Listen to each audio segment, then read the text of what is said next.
अस्सलाम वालेकुम। हम कैम्ब्रिज लेवल अकाउंटिंग की कंप्लीट वीडियो सीरीज़ के साथ आपके सामने हाजिर हैं और आज इस सिलसिले में हम जो टॉपिक देखने जा रहे हैं उस टॉपिक का नाम है irrecoverable debts and provision for doubtful debts. Irrecoverable debts ये क्या होते हैं?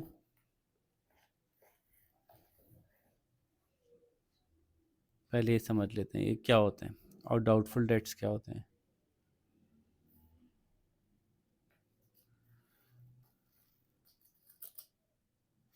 जी, ये डेबिट नहीं है, डेट्स हैं। DEBTS डेट्स कहते हैं उधार को, कर्ज। ठीक है, वो कर्जा जो वापस नहीं आ सकेगा अब हमारे पास, और वो कर्जा इस पर शक है शायद वापस आए शायद वापस ना आए। ये दो सिचुएशन है।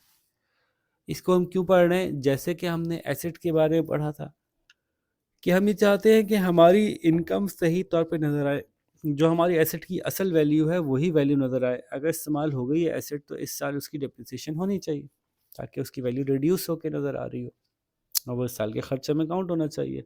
इनकम स्टेटमेंट भी रिड्यूस होनी चाहिए, उसकी वजह से प्रॉफिट भी रिड्यूस होना चाहिए क्योंकि एक्सपेंस बढ़ा है, हमारा डिप्रिसिएशन एक एक्सपेंस है। बिल्कुल इसी तरह से जो हमारे अकाउंट रिसीवेबल है वो एक एसेट है, और अगर मेरे अकाउंट रिसीवेबल 10 मिलियन है और मैं कहता हूँ जी मेरा बहुत बड़ा बिजनेस है, 10 मिलियन तो अकाउंट रिसीवेबल है डॉलर में, तो आप कहते हैं हाँ भाई बड़ा अकाउंट है। पता चला भाई इसमें से लोगों ने बता दिया हम नहीं देंगे 5 मिलियन, तो लोगों ने बता दिया कि हम नहीं लेंगे, नहीं वापस करेंगे। तो जब ये इरिकवरेबल हो चुके हैं तो ये 10 मिलियन क्यों दिखा रहे हैं आप? लोगों को बता रहे हैं बड़ी एसेट आपके पास है ही नहीं, वो एसेट वो आएगी ही नहीं, लोगों ने बता दिया हम नहीं देंगे वापस। समहाउ वो कोई भी डिस्प्यूट थी, डिस्प्यूट की वजह कोई भी हो सकती है, लेकिन अगर ये पता चल गया है कि ये जो कर्जा लिखा हुआ है किताब में इसको ऐसे लिखते रहो सारी उम्र, इससे कोई फ़ायदा नहीं होना। जब पता चल गया कि वापस नहीं आना तो उसको निकाल देना चाहिए। तो पहली बात तो ये हो गई कि जो हमारे इरिकवरेबल डेट हैं उसको निकालने का तरीका क्या होता है। साल के आखिर में पता चलता है कि कुछ डेट्स ऐसे हैं जो इरिकवरेबल थे, नहीं आ सकते वापस। तो अब फॉर एग्जांपल कस्टमर एक्स का ये बना हुआ है अकाउंट रिसीवेबल, ऐसे ही बनता है ना कस्टमर एक्स का, कि डेबिट साइड का बैलेंस आ रहा होता है। अकाउंट रिसीवेबल है ना, डेबिट साइड पे बैलेंस आएगा, 10 मिलियन का बैलेंस आ रहा है, इन हिसाब से 10 मिलियन वसूल करना ही नज़र आ रहा है इसको देख के। अब मुझे पता चल जाता है कि ये 10 मिलियन नहीं 5 मिलियन ही देगा अभी, बाकी 10 मिलियन में से 5 मिलियन गए, तो इसके अकाउंट को 5 मिलियन से कम होना चाहिए ताकि सही अकाउंट नज़र आए। लॉजिक समझ में आती है? तो एक तो पता चल गया क्रेडिट क्या होगा, ये पता चल गया क्रेडिट वही कस्टमर का अकाउंट होगा ताकि कस्टमर का अकाउंट कम होकर नज़र आए। डेबिट क्या होगी, ये खर्चा कहाँ गया, ये खर्चा इनकम स्टेटमेंट में चला गया। तो एक ऑप्शन ये है कि इनकम स्टेटमेंट डेबिट और आपका नहीं कस्टमर क्रेडिट, एक ऑप्शन ये हो गया। कस्टमर को क्रेडिट किया, income statement as a debit कर दिया, और यहाँ पे लिखा इनकम स्टेटमेंट किस जगह पे लिखा, बैड डेट्स। हाँ, अब इस एक एंट्री से क्या हुआ कि जो हमारा कस्टमर था जब बैलेंस शीट में जाके देखेगा तो उसका अकाउंट भी कम नज़र आ रहा होगा, 5 मिलियन ही दिख रहा होगा क्योंकि आपने एंट्री कर दी कस्टमर को क्रेडिट किया। इनकम स्टेटमेंट जाएंगे तो खर्चा भी दिख रहा होगा, लेकिन ये एक बैड डेट नहीं होता, बैड डेट्स बहुत सारे हो सकते हैं, मल्टीपल लोग बैड डेट कर रहे होंगे, तो फिर हम अकाउंट भी अलग से बना सकते हैं। ये नेक्स्ट लेवल की एंट्री है। तो पहली बेसिक एंट्री तो ये है, असल में हम क्या चाह रहे हैं कि अकाउंट रिसीवेबल भी कम हो जाए, क्रेडिट होगा, इनकम स्टेटमेंट में खर्चा नज़र आ जाए, इनकम स्टेटमेंट डेबिट होगी खर्चा दिखाने के लिए क्योंकि खर्चा डेबिट होता है। अब दूसरा ज़रिया ये है, दूसरा तरीका ये है कि हम इसको एक अकाउंट बना के करें। तो फिर 2 स्टेप में होगा कि हम एक अकाउंट बना लें सारे के सारे बैड डेट्स के लिए, जो इरिकवरेबल डेट्स हैं उनके लिए, सारे सबके लिए एक ही अकाउंट बना लें। उसका क्या नाम दे दें? Irrecoverable debt account.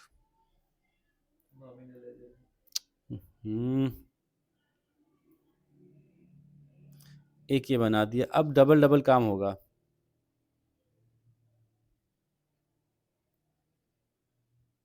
एक तो आपका ये है कस्टमर भाई 10 मिलियन वाला, ठीक है, उसी की बात कर रहा हूँ मैं।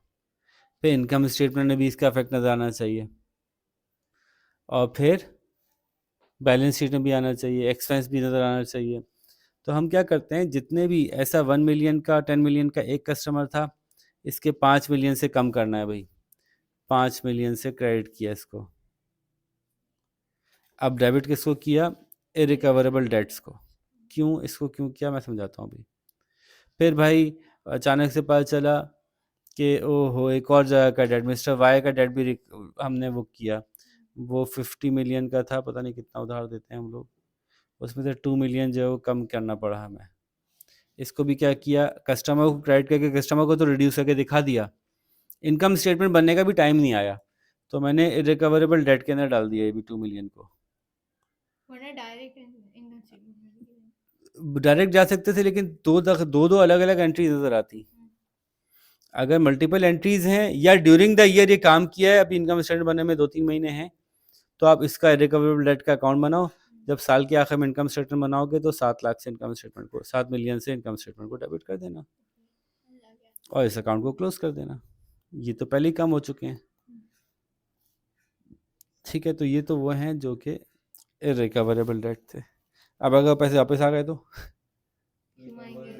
आ सकते हैं, आ सकते हैं, ऐसा हो सकता है आपने रिकवरेबल डेट में, बैड डेट कहलाते हैं, बैड डेट में जाके आपने राइट ऑफ कर दिया, इसको कहते हैं राइट ऑफ कर देना, मार काट दिया, मिटा दिया, ख़त्म कर दिया। राइट ऑफ करने के बाद भी ऐसा हो सकता है कि वो पैसे वापस आ जाएं। आपने किसी बदमाश से बात की, उसने जाके उसके घर में धमकी वमकियाँ दी, उसने पैसे वापस कर दिए, तो अब पैसे वापस आ गए, तो फिर ये एंट्रीज कैसे उलट होंगी। उस वक्त तो अकाउंटिंग में उसने आके खाता नहीं दे रहा।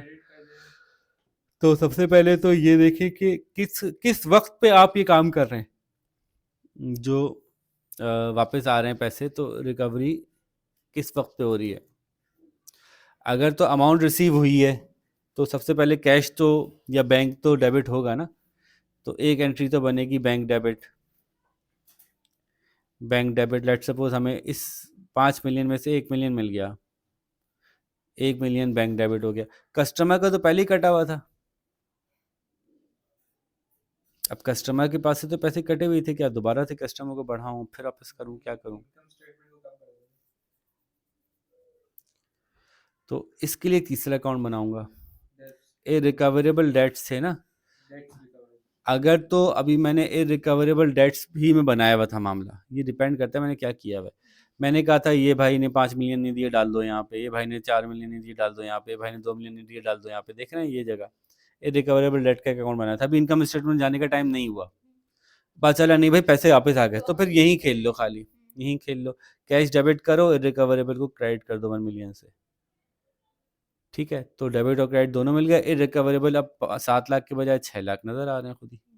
एक काम तो ये हो सकता है कि आपको ये देखना पड़ेगा कि किस टाइम पे आपको एंट्री करनी है।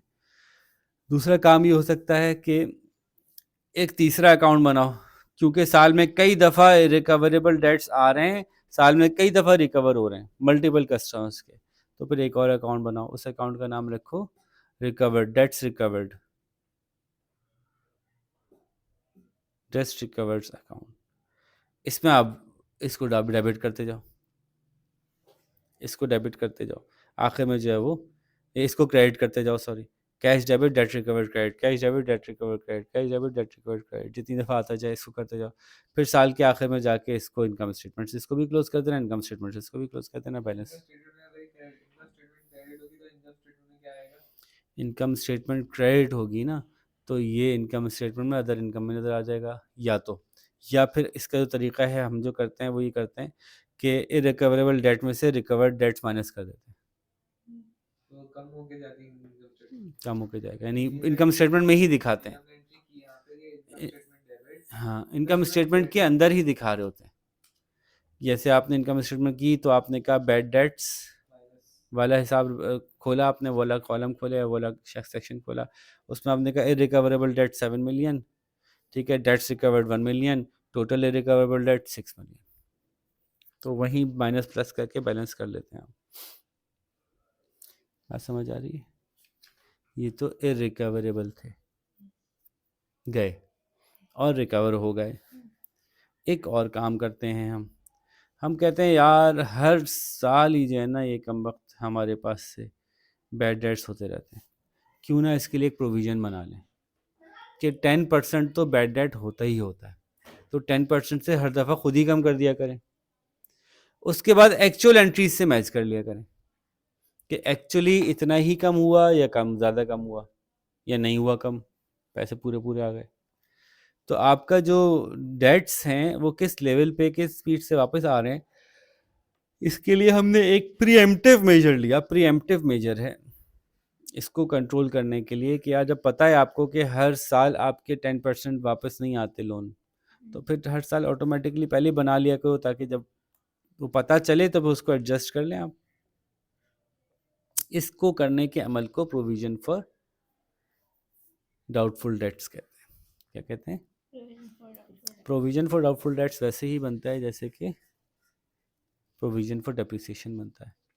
एक एसेट थी कार, इसकी अकाउंट डेबिट होता था, तो इसको आहिस्ता आहिस्ता गिराना है, ख़त्म करना है, तो आप एक क्रेडिट वाला अकाउंट क्रिएट करते थे। इसी तरह से एक अकाउंट रिसीवेबल हमारी एसेट है, डेबिट होती है, इसको आहिस्ता आहिस्ता कम करना है, तो एक और अकाउंट आप यूज़ करेंगे जिसको आप कहेंगे प्रोविजन फॉर डाउटफुल डेट्स, और उसका बैलेंस क्रेडिट में आ रहा होगा।